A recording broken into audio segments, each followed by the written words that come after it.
Good morning, guys. The video this morning is about a table.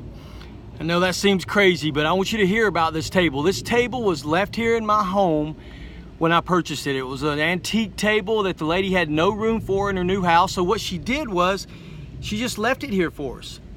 And I'm telling you, this table is by far the coolest table I've ever owned, and I think one of the coolest tables ever made.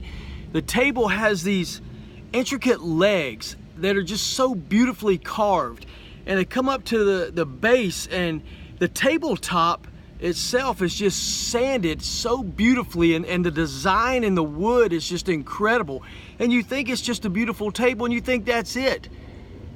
But then the craftsmanship goes so much further than that, because all of a sudden you lift up the top of this table and seemingly out of nowhere, two equal sized pieces that look exactly like that tabletop come up into place, create this long table that looks like one piece, and everything is just beautifully put together, and it is by far the most beautiful table I've ever seen. So I tell you all of that because of this.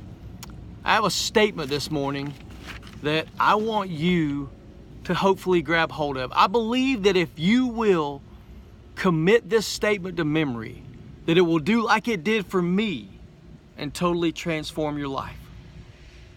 And that statement is this: that God does not make tables, God makes trees. God gives us the talent, the resources, and in the case of tables, the wood, to make that beautiful piece of work, that beautiful piece of art, whatever you want to call it. It is made by man.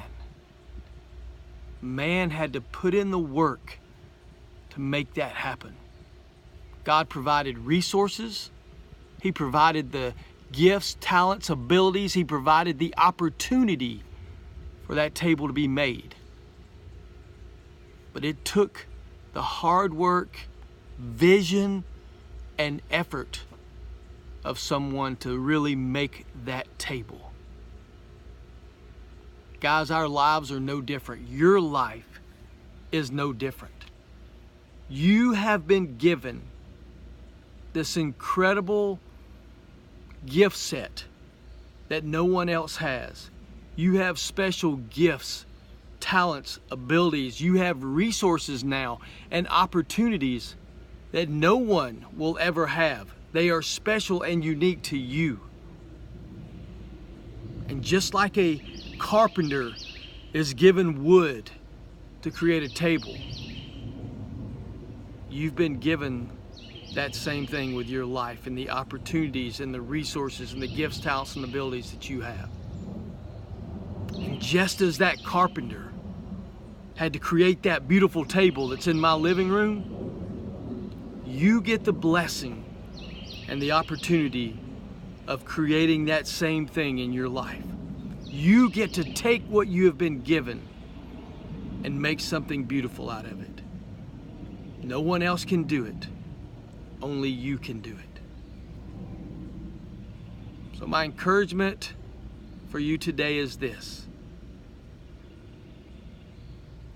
that you understand that what your life looks like, and that includes baseball, is it going to be a direct result of the hard work, effort, and vision you have for your life. Just as that carpenter had a vision for what my table was going to look like, he took that vision and he took everything that had been given to him and he made something beautiful out of it. Guys, the same is true for you in your life. You've got to take what you've been given and make something beautiful out of it. Now, before you say it, and I know there are some of you who are thinking this, you're thinking about the negative things of your life and the things that maybe you don't have, or the things that happen or whatever that are keeping your vision from being what you want it to be. I want to remind you of this: that every carpenter who has ever worked on wood has had to deal with knots And knots are literally a pain in the butt. But what a true carpenter does is take that knot, no matter how hard it is, no matter what it looks like, they take that knot and they incorporate it into their vision and they make something beautiful out of it. Gentlemen, don't let those things that you think are a negative stop you and hold you back. You take those knots in your life and you incorporate them into your vision. You put them with those gifts, talents, abilities, resources, and opportunities that you have, and make something beautiful out of it, because only you can do that. And so last but not least, I close with this. I'm not with you in Virginia as I wish I was, but here's my prayer for you, and here's what I encourage you to do. I encourage you to understand and see that the 2018 season is not over. And there's a lot of opportunity that is still before you. In a few weeks, 2018 season will be over and you will never have a do-over on this season. But right now, you have opportunities before you to make something beautiful out of this 2018 season. And I encourage you to do so. Guys, I love you so much. And you are being covered in prayers this weekend. And I encourage you to go from this point forward and make something beautiful out of this 2018 season as well as your life. Love you. Go Jackets.